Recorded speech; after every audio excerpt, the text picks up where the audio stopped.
기도하겠습니다. 좋으신 아버지 하나님, 우리의 삶을 인도하여 주시고, 언제 어디서나 무엇을 하든지 하나님 앞에서 거룩함을 향해 살게 하시니 감사를 드립니다. 주님, 우리의 삶이 하나님의 뜻과 하나님의 진리의 길을 걸어감을 통해서 정말 하나님께서 기뻐하는 삶을 향해 열매 맺으며 살게 하여 주옵소서.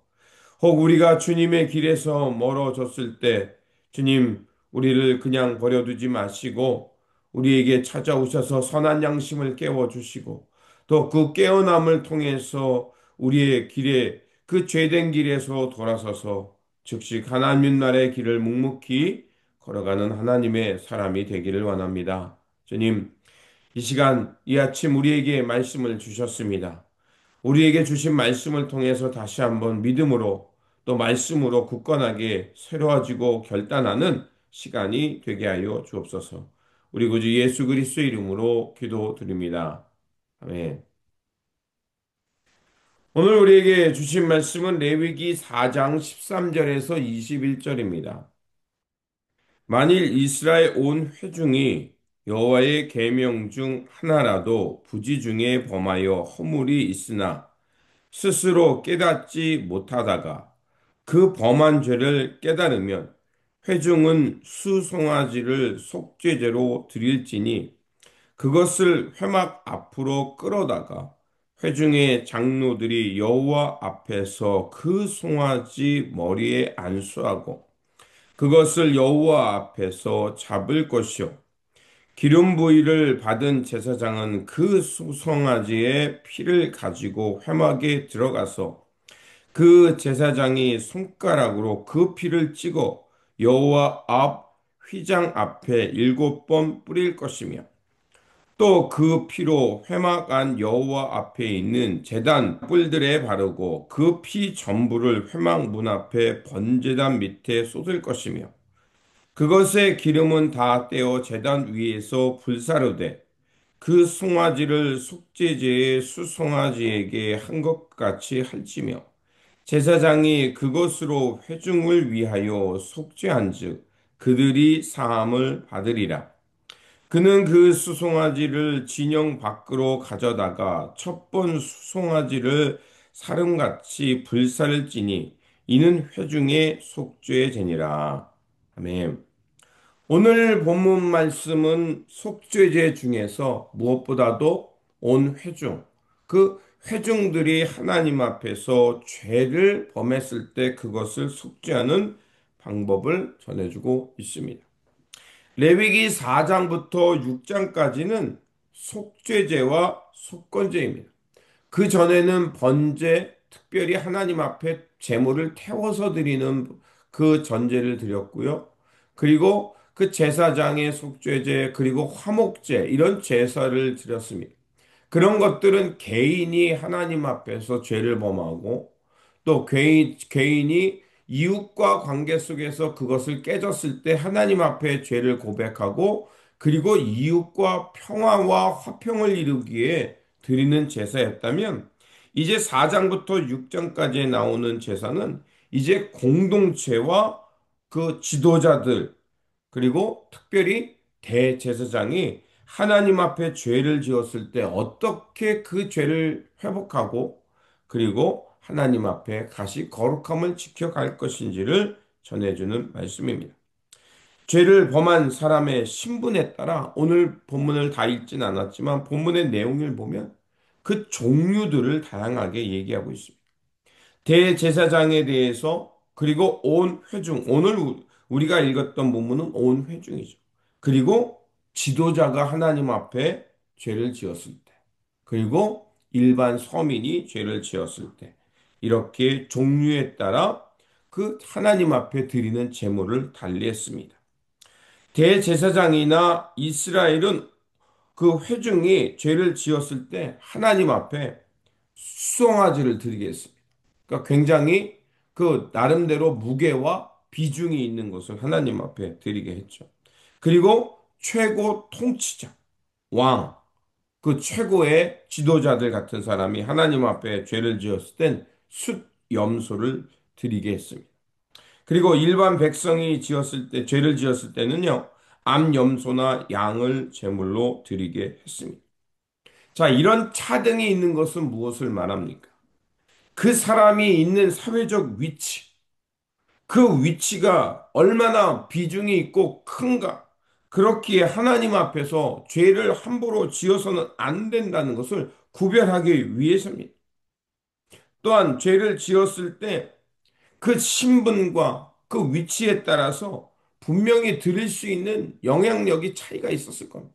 그래서 저 낮은 사람이 죄를 지었을 땐 그들이 감당할 수 있는 범위에서 하나님 앞에 속죄제를 드리게 한 것입니다. 그래서 어느 누구도 하나님 앞에서 내가 하나님 앞에 속죄제를 드릴 재물이 없어서 죄를 그냥 두는 일이 없도록 하기 위해 이렇게 차등을 두게 된 것입니다. 여기서 특별히 우리가 관심을 갖고 보아야 할 것은 제사장이 죄를 지었을 때입니다. 제사장은 사람들의 죄를 사해주는 역할을 하는 사람이었습니다. 그런데 그도 역시 인간이기에 하나님 앞에서 죄를 지을 수밖에 없는 사람이라는 것을 말하고 있습니다. 아무리 그가 훌륭한 대제사장이라 할지라도 한낱 인간이기에 죄를 지을 수밖에 없고 그것을 아무리 그가 거룩한 직분을 감당한다 할지라도 죄를 지으면 하나님 앞에 나아가 그 죄를 고백하고 속죄제를 드리도록 한 것이었습니다. 왜 이렇게 하셨을까요? 사람은요, 죄 앞에 자유로운 사람 없습니다. 또한 지위, 경험, 많은 지식을 가졌다 해도 그것이 그 사람을 죄에서 멀어지게 죄를 짓지 않도록 지켜주는 것은 아니라는 것입니다. 사람은 누구나 이 하나님의 뜻을 거스르고 자기의 욕망대로 살고자 하는 그 연약한 존재라는 것을 알게 한 것입니다. 그래서 죄를 깨닫는 순간 그것을 그냥 두지 말고 하나님 앞에 그것을 고백하고 회개함을 통해서 그 고통과 절망, 자기 위안으로부터 벗어나 하나님의 은총과 하나님의 역사를 향해 새로 살라고 하나님께서 주신 은혜의 자리인 겁니다. 우리가 그렇기에 그 어느 누구도 이 죄로부터 자유로울 수 없음을 알고 죄를 지었을 때 그것을 그냥 두는 것이 얼마나 위험한 것인가를 잘 아는 것이 중요합니다. 그렇다면 우리가 죄를 짓지 않을 수는 없지만 죄를 지었다는 것을 알고 즉시 돌이킬 수 있는 방법은 무엇입니까? 다른 길 없습니다. 하나님 앞에서 깨어 있는 삶입니다. 내가 하나님 앞에 하나님의 뜻을 붙들고 있는 사람인가? 내가 하나님의 길을 바르게 걷고 있는가? 잡고 스스로에게 되묻고 우리가 길을 가는 것입니다. 여러분이 경험했을 겁니다. 우리에게 아무리 좋은 내비게이션이 있다 할지라도 그 내비게이션이 지시하는 방향을 우리가 따르지 않으면 어떻습니까? 바로 경로를 이탈했던 사인이나 경고의 메시지가 나옵니다. 그것을 무시하고 계속해서 잘못된 길로 가면 어떡하냐? 목적지에서 벗어나는 거예요. 근데 내가 그 사인과 경고를 딱 듣고, 아, 내가 경로를 이탈했구나. 그러면 어떡하냐? 그때 바로 내가 경로를 다시 찾아서 다시 이끄는 그 올바른 방향으로 나아갈 때 우리는 목적지를 향해 갈 수 있습니다. 바로 그것과 같은 겁니다. 우리 하나님께서 우리에게 주nin 선한 양심을 깨우는 소리가 있고, 하나님께서 말씀을 통해 우리에게 깨닫지 못하는 것을 깨닫게 하고, 또 하나님께서 성령님을 통해 우리로 하여금 다시 한번 이렇게 말씀의 자리로 나아가게 합니다. 바로 이런 것을 통해 깨어 있는 것이야말로 우리가 하나님 앞에서 거룩함을 지키며 살아갈 수 있는 겁니다.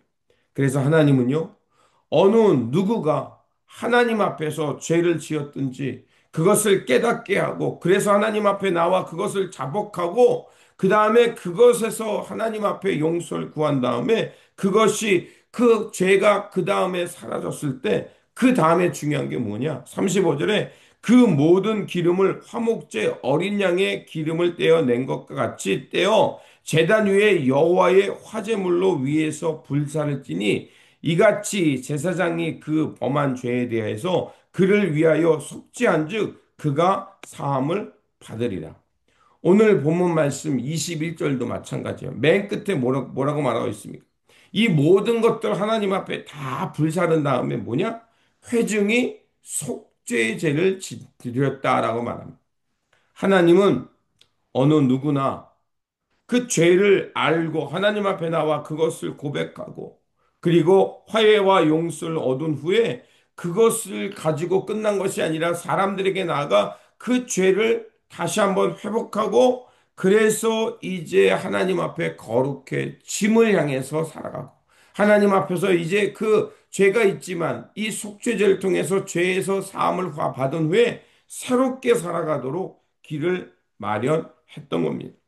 그렇습니다. 사람은 누구나 죄를 지으며 살아갑니다. 그런데 그 바른 길을 걷는 사람과 그렇지 못한 사람의 차이는 단 하나입니다.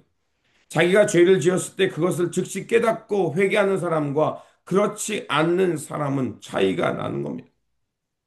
회개를 통해 하나님께 용서받았고, 그리고 그 회개를 통해서 하나님 앞에서 바르게 길을 설정하고 세상 속에 들어가서 하나님의 길을 걷는 사람, 틀림없이 그는 복된 사람, 하나님의 평화와 하나님의 축복하심이 함께하는 사람입니다. 그렇게 우리는 알아야 합니다. 죄를 지었을 때 그것을 그냥 두면 하나님과의 관계가 깨지지만 내가 죄를 지었다는 것을 알고 하나님 앞에 나가 그 죄를 자백하고 용서하고 회복된 후에 우리가 그 회복된 자아와 회복된 존재로 다시 살아갈 때 하나님과 바른 관계를 맺을 뿐만 아니라 이웃들과 내 삶 속에서 새로운 출발을 하며 하나님의 평화와 의를 향해 살아가는 사람이 되는 것입니다. 그러므로 사람이 얼마나 연약한 것을 깨닫고 하나님 앞에서 늘 깨어 살면서 우리가 하나님에게서 길에서 벗어났을 때 하나님의 그 경고의 메시지를 들었으면 즉시 돌이켜 하나님께 나아가 하나님과의 관계를 회복하고 그 관계 회복된 관계를 통해서 이웃들과 평화를 이루며 살아가는 그래서 거룩함을 지키며 살아가는 저와 여러분들이 되시기를 주님의 이름으로 축원드립니다. 기도하겠습니다. 거룩하신 하나님, 말씀을 통하여 어느 누구나 연약한 자임을 알게 하여 주시고 그 연약한 중에 죄를 지었을 때 하나님 앞에 나아가 회개하고 죄 사함을 받는 길을 열어 주셨습니다. 사람의 연약함을 인정하게 하여 주시고 하나님 앞에서 늘 깨어 살면서 죄가 있으면 즉시 회개를 통해서 하나님 앞에서 거룩한 자로 날마다 새롭게 출발하게 하여 주옵소서. 그래서 날마다 성령님의 임재 속에서 참되고 거룩한 삶으로 하나님과 바른 관계를 맺으며 이 세상 속에서는 평화를 이루며 하나님 나라의 거룩함을 지키며 살아가는 삶의 자리가 되게 하여 주옵소서. 날마다 우리를 긍휼히 여겨 주시고 하나님의 거룩함으로 인도하여 주시는 우리 구주 예수 그리스도 이름으로 기도드립니다. 아멘.